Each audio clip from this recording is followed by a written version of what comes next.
সেমাই দিয়ে যত ধরনের ডেজার্ট তৈরি করা যায় তার মধ্যে সব থেকে মজার আর সবচেয়ে বেশি আকর্ষণীয় হচ্ছে এই নবাবী সেমাই।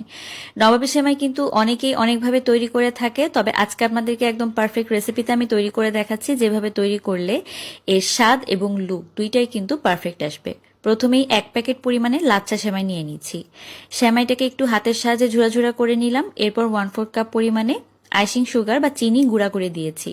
তার সাথে 2 চা চামচ পরিমাণ দিয়ে দিলাম পাউডার মিল্ক, দিয়ে দিব 2 চা চামচ পরিমাণে ঘি। এখন ভালোভাবে সবকিছুকে একত্রে একটুখানি মিক্স করে নিচ্ছি। তো মিক্স করা হয়ে গেলে সেমাইগুলোকে কিন্তু ভেজে নিতে হবে।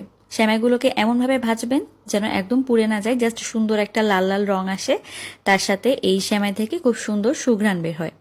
তো এখন শুকনো একটা প্যানের মধ্যে সেমাইগুলোকে আমি ভেজে নিব। যখনই দেখবেন কালারটা একটুখানি চেঞ্জ হয়েছে, ঠিক এরকম পর্যায়ে চুলাটা অফ করে সেমাইগুলোকে যে ভেজে নিলাম তার থেকে অর্ধেকটা পরিমাণ সেমাই আমি একটা সার্ভিং ডিশের মধ্যে ঠিক এরকম করে সেট করে নিচ্ছি।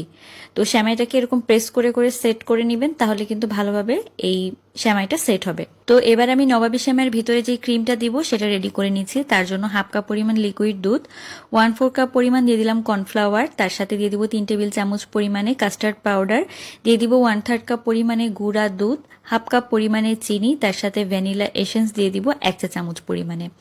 এখন এই সবগুলোকে একত্রে খুব ভালোভাবে মিক্স করে নিতে হবে, যেন কোনো অংশ দলা পেকে না থাকে। সবকিছু ভালোভাবে একটুখানি মিক্স হয়ে গেলে এদিকে আমি 1 লিটার পরিমাণ দুধ একটা কড়াইয়ের মধ্যে নিয়ে নিলাম। দুধটা দেওয়ার পর দুধটা যখন একটুখানি ভালোভাবে গরম হয়ে আসবে, তখন এখানে এই যে কাস্টার্ড পাউডারের মিক্সচারটা ছিল সেটা দিয়ে দিব। তো এটা দেওয়ার পরে কিন্তু সাথে সাথে নাড়তে থাকতে হবে। তো কিছুক্ষণ নাড়তে থাকলেই দেখবেন যে এটা জমাট বাঁধতে শুরু করেছে, বেশিক্ষণ কিন্তু নাড়া লাগবে না। আর এভাবে নাড়তে নাড়তে দেখবেন কয়েক মিনিটের ভিতরে, 2-3 মিনিটের ভিতরে এরকম জমাট বেঁধে এসেছে। ঘনত্বটা ঠিক এরকম হলেই বুঝতে পারবেন যে ক্রিমটা একেবারে রেডি। এরপর এটাকে একটা বাটির মধ্যে ঢেলে কিছুক্ষণের জন্য ফ্যানের নিচে নিয়ে ঠান্ডা করে নেবেন। তারপর কিন্তু এই ক্রিমটাকে ব্যবহার করতে হবে। গরম অবস্থায় কিন্তু এই ক্রিমটা দিতে যাবেন না, তাহলে কিন্তু ভালোভাবে এই নবাবী সেমাইটা সেট হবে না। তো এখন আমি ক্রিমটাকে দিয়ে দিলাম অর্ধেকটা পরিমাণে। তারপর আমি উপর থেকে আরও কিছুটা সেমাই দিয়ে দিচ্ছি, যেগুলোকে ভেজে রেখেছিলাম। সেমাইটাকে ছড়িয়ে দিয়ে উপরে আমি আবারও ক্রিম দিয়ে দিব। এভাবে লেয়ার করে করে আমি সেমাই আর তার সাথে ক্রিমগুলোকে দিয়ে দিচ্ছি। তো এরপর আমি যেটা করব, এর উপরে সেমাইগুলোকে সাইড থেকে দিয়ে দিব, জাস্ট সুন্দর একটা লুকের জন্য। তো ঈদে কিন্তু খাবার টেবিলে লুকটাও কিন্তু অনেক বেশি ইম্পর্টেন্ট। যত ভালোভাবে আপনারা ডেজার্টগুলোকে ডেকোরেশন করতে পারবেন, দেখতে কিন্তু তত ভালো লাগবে আর খেতেও কিন্তু ভালো লাগবে। তো সেমাইগুলোকে দেওয়ার পরে আমি দিয়ে দিব উপর থেকে বাদাম। তো আমি এখানে প্রথমেই পেস্তা বাদাম দিয়ে দিচ্ছি, তারপর দিয়ে দিব একটুখানি কাঠবাদাম।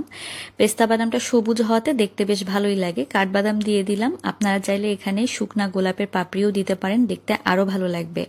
তো আমার নবাবী সেমাই কিন্তু একদম রেডি। এখন এটাকে 2 ঘন্টা নর্মাল ফ্রিজে একটু ঠান্ডা করে তারপর সার্ভ করবেন। আশা করি আজকের এই নবাবী সেমাইয়ের রেসিপি ভালো লেগেছে। ভালো লাগলে লাইক কমেন্ট শেয়ার করবেন। আল্লাহ হাফেজ।